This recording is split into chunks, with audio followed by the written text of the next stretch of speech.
नमस्कार, आप देख रहे हैं रवजी लाइव और मैं हूं आपके साथ मनीष।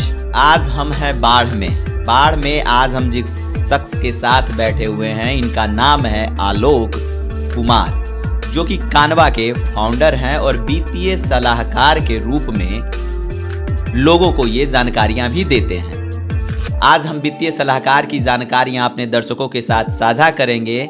आलोक कुमार से कुछ हम सवाल करेंगे वित्तीय सलाहकार को जानने का, और वित्तीय सहायता से लेकर हर एक चीज कैसे जो सरकार की तरफ से जो बजट वगैरह पास होता है उसमें कैसे चीज़ों को दर्शाया जाता है, कैसे लोगों के पास, जनता के पास उसकी सही रूप में हम कैसे उसको यूज करें, वो सारी जानकारी आज हम आलोक कुमार जी से जानेंगे। आलोक कुमार जी, रवजी लाइव में आपका बहुत बहुत स्वागत है। धन्यवाद। सबसे पहली बात कि अभी बजट आने वाला है, तो मेरा सबसे पहला जो सवाल है वो बजट पे ही है आपसे कि आम आदमी के लिए जो बजट हमारे पास आता है, हमारे पास क्या, वो सभी जनता के पास जो ये सभी के लिए जो बजट होता है, ये आम आदमी के लिए जो बजट आता है उसके क्या मायने हैं? देखिए, पहले तो इस बात को समझ लीजिए कि अब बजट के बहुत मायने नहीं होते हैं। बजट एक विजन स्टेटमेंट है जो सरकार अगले 5 से 10 साल के लिए प्रेजेंट करती है। तो लोगों को पहले ये लगता था कि बजट आ रहा है तो रेट कट्स होंगे या टैक्स बढ़ेंगे, टैक्स घटेंगे। तो जब से जीएसटी आ गया तो अब टैक्स जो है, खास करके जीएसटी, वो गवर्नमेंट के बस में नहीं है। अब वो जीएसटी काउंसिल तय करती है कि जीएसटी रेट्स बढ़ेंगे या घटेंगे, और वो रेगुलरली रिव्यू होता है। तो पहले तो ये क्लियर हो लीजिए कि आपको जो बजट्स में है जो टैक्स चेंजेस बहुत कुछ होने नहीं जा रहा है। हाँ, पर्सनल टैक्स एंगल पे कुछ चेंजेस हो सकते हैं। हम लोग बहुत सारे एक्सपेक्टेशंस रखे हैं कि 2014 से कोई भी टैक्स चेंजेस नहीं हुए हैं, तो उम्मीद करते हैं इस साल खास करके, और क्योंकि ये 2024 में इलेक्शन है तो सरकार का ये लास्ट फुल टाइम बजट आएगा, तो सरकार ज़रूर लोगों को अट्रैक्ट करने की कोशिश करेगी। तो हम लोग टैक्स कट्स तो कम से कम पर्सनल टैक्स में तो ज़रूर एक्सपेक्ट करते हैं।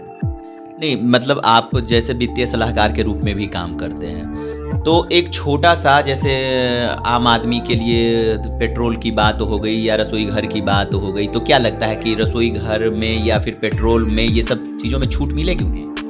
देखिए, ऐसा बिल्कुल ही नहीं है। मैं पहले ही बता दिया कि ये सारी चीज़ें जो बता, पेट्रोल के छोड़ के पेट्रोलियम प्रोडक्ट्स अभी भी जीएसटी के दायरे से बाहर है, बाकी सारी चीज़ें जीएसटी के परव्यू में है। तो इसका फैसला जीएसटी काउंसिल करती है, ये वित्त मंत्री जी नहीं कर सकती हैं। तो वो चीज़ें तो आपको नहीं मिलने जा रहा है। हाँ, आप जो एक्सपेक्ट कर रहे हैं कि जैसे आपका जो हो गया पेट्रोल को क्या जीएसटी के दायरे में लाया जाएगा, सरकार की ऐसी मंशा अभी लग नहीं रही है। तो मुझे नहीं लगता कि अभी नियर टर्म्स में सरकार इस हाल में है कि आपको तो पेट्रोलियम प्रोडक्ट्स को जीएसटी के परव्यू में लाए। तो ये डिसीजन जो होगा, एक बहुत बड़ा डिसीजन होगा कि मुझे जीएसटी के अंतर्गत लाना है या नहीं लाना है। तो बजट एक अच्छा प्लेटफॉर्म नहीं लग रहा मुझे, खास करके इस साल तो बिल्कुल भी नहीं होने जा रहा। सरकार की कोशिश होगी लोगों को ट्रैक करने की, जैसा कि मुझे लग रहा है। चुनावी बजट होगा, डेफिनेटली ये बजट चुनावी होगा। और जैसा कि पिछले बजट में सरकार ने विजन स्टेटमेंट दिया था, कुछ चेंजेस किए थे जो लॉन्ग टर्म के लिए एक अच्छा स्टेप था। तो अगर मैं चाहूँगा कि सरकार उसको कैरी करे। हाँ, एक साधारण आदमी के नाम में सबसे बड़ा हमको दुख कहाँ पता है, मैं अपना एक पर्सनल व्यू उस पर ऐड कर रहा हूँ। देखो, 140 करोड़ की आबादी है हमारे देश की। कोई भी बजट आप ले लो, वो दो ही चीज़ पर फोकस करता है। वो लोअर कैटेगरी जो हमारा है, जो बिलो पॉवर्टी लाइन है, और एक जो हमारा एलाइट क्लास है। तो अगर मान लो कि मेरा सपोज कर लो कि 25% आबादी हमारा बिलो पॉवर्टी लाइन है, तो लगभग वो फिगर हमारे हो गया 35 करोड़। 5 करोड़ हमारा ले लो एलाइट क्लास, तो 40 करोड़ तो हो गया हमारा, जो एक जिसके बारे में सब सोचता है। But what about the 100 crore, ये 100 करोड़ जिसमें हम आप आते हैं, आप भी उसी में आते हैं, हम भी उसी में आते हैं। हमारे आपके लिए कुछ नहीं मिलता। मुझे वो अनाज नहीं चाहिए, मुझे क्वालिटी का हॉस्पिटल्स चाहिए, मुझे क्वालिटी का स्कूल्स चाहिए। उस पर सरकार का फोकस कितना रहेगा वो देखने की ज़रूरत है। क्योंकि हम लोग क्या एक्सपेक्ट करते हैं, क्योंकि हमारे बच्चे, ये तो सच है कि हमारे बच्चे सरकारी स्कूल्स में कम ही पढ़ते हैं। इस बात से आप हाँ करो या ना करो, बट सबको एक्सेप्ट करना पड़ेगा कि जो भी सामर्थ्यवान है उनके बच्चे सरकारी स्कूल्स नहीं जाते। इवन आप लोग अवॉइड करते हो जी, सरकारी हॉस्पिटल्स में जाने से अवॉइड करते हो। जितना आप लाइन लगने में सोचोगे उतना से बढ़िया किसी प्राइवेट डॉक्टर से दिखा ले। तो सरकार को एज ए कॉमन नागरिक हम चाहेंगे दो चीज़ों पर फोकस करें। आप हेल्थ केयर क्या चाहिए, शिक्षा चाहिए और हेल्थ, ये दो इशूज पे आप काम कीजिए मिडिल क्लास के लिए।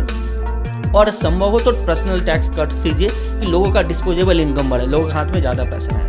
तो मैं चाहूँगा कि ये बजट मिडिल क्लास लोगों के लिए ज़रूर कुछ ना कुछ नया करे। अगर नहीं करती है तो आम आदमी के लिए कोई फ़र्क ही नहीं पड़ता, वो वित्त मंत्री जी लोकसभा में कितना कुछ भाषण दे रहे, कोई फ़र्क ही नहीं पड़ता। तो मिडिल क्लास के लिए क्या आता है ये मायने रखेगा।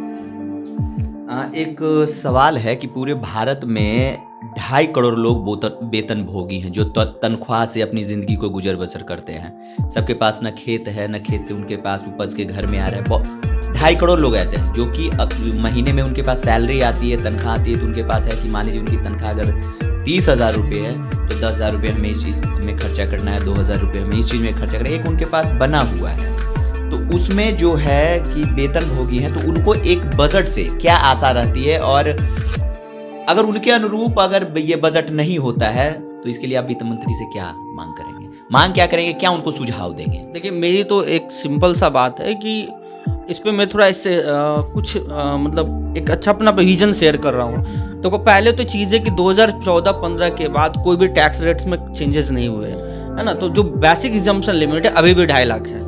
तो पहले अगर एग्जम्पशन लिमिट को सरकार देखो 5 लाख तक टैक्स नहीं लग रहा है, लेकिन बेसिक एग्जम्पशन लिमिट अभी भी 2.5 लाख है। तो सरकार अगर इस बेसिक एग्जम्पशन लिमिट को 2.5 लाख से बढ़ाकर अगर इसको 4 लाख या 5 लाख होना संभव नहीं है, अगर 4 लाख भी करता है तो एक अच्छा कदम होगा। तो पहली तो मेरी बात ये होगी कि जो बेसिक एग्जम्पशन लिमिट है उसको थोड़ा सा आप चेंज कर दो। क्यों चेंज कर दो? लास्ट टाइम चेंजेज हुए 14 में, अब भी हम लोग 23 आ गए, 9 साल हो गए। अब यही बताओ कि 9 साल में आप सिंपल सा जोड़ लो ना, एक रिक्शा वाला भी था जो 5 रुपये अगर कोई ई रिक्शा लिया करता था, 10 रुपये हो गए, पर बेसिक रेट तो वही है। तो अगर महंगाई को फैक्टर करोगे आप, 6% के भी इन्फ्लेशन में फैक्टर करो, तो एटलीस्ट 60% तो हमारा हक बनता है जी कि पर्सनल टैक्स में रेट हाइक होना चाहिए। अब इशू यहाँ पे क्या है? इशू 2 है। पहली इशू क्या है कि बहुत मेहनत करने के बाद सरकार को जो टैक्स पेयर्स की संख्या थी, जो रिटर्न भरने की संख्या लगभग 8 करोड़ तक पहुंची है। सरकार ये नहीं चाहता कि जो बेसिक एग्जम्पशन को कम कर दें, तो जो अभी रिटर्न फाइलिंग की जो संख्या है वो बढ़ी है, वो भी वापस से घट जाएगा। लेकिन मैं इसमें एक सलाह ऐड करूंगा कि आप ऐसा करो ना, मैं क्यों बार बार आपसे भिख मंगा की तरह मांगता रहूं कि आप टैक्स बढ़ा दो घटा दो। मैं सीधा बोलता हूं ना, जो इन्फ्लेशन इंडेक्स है उससे आप उसको लिंक कर दो। महंगाई की जो दर है उससे आप हर साल आप इन्फ्लेशन रेट लाते हो, उस दर से आप एग्जम्पशन लिमिट को लिंक कर दो। ठीक है, मुझे भी पता होगा कि अगले साल मेरा क्या होने वाला है। अभी क्या है, सब लोग हाइप बना रहे हैं क्या टैक्स होना चाहिए, क्या होना चाहिए, अननेसेसरली है जी। आप उसको ऐसे कर लो ना, इन्फ्लेशन से लिंक कर दो, नेचुरली ये 5% इन्फ्लेशन बढ़ेगा, मेरा एग्जम्पशन में 5% बढ़ जाएगा। हाँ, देखने में कुछ लोगों को ये भद्दा लगेगा, पर मैं जरूर चाहूंगा कि इस टाइप की चीजें अब जरूरत है, क्योंकि अब लोग ना मतलब डेली डिमांड ना करें। और सरकार में एक और चीजें ऐड करूंगा, जब भी आप सरकार देखिए, जैसे क्या है ना, पुलिस क्या है घटना के बाद आती है, हम सरकार से क्या करते हैं, प्रोएक्टिव हो, घटना होने से पहले ये जान ले कि ये होने वाला है।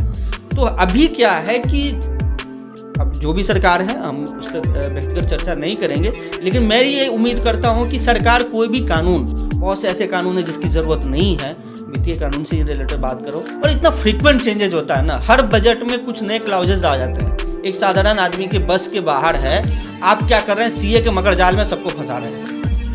इतने इफ एंड वर्ड्स आ गए हैं, मैं टैक्स प्रैक्टिस भी करता हूँ, तो मैं देखता हूँ इतने सर्कुलर्स आते हैं कि मुझे भी नहीं पता होता है कि क्या चेंजेस हो गए।